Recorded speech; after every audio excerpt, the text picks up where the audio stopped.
Hey everybody, this is just a quick video in case you have a Miele brand washing machine and you're getting an F88 error code.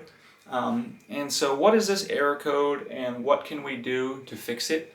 So unfortunately this is not one of the easier error codes to deal with, but there are some things that we can do.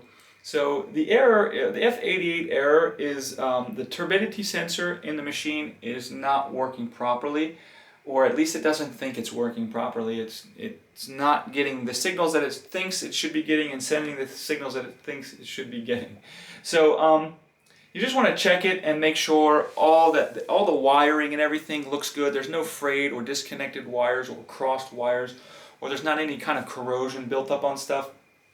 You might also want to check the water feed pipe and see if there's any corrosion or anything in there. So to do that kind of stuff, you might want to just call a technician.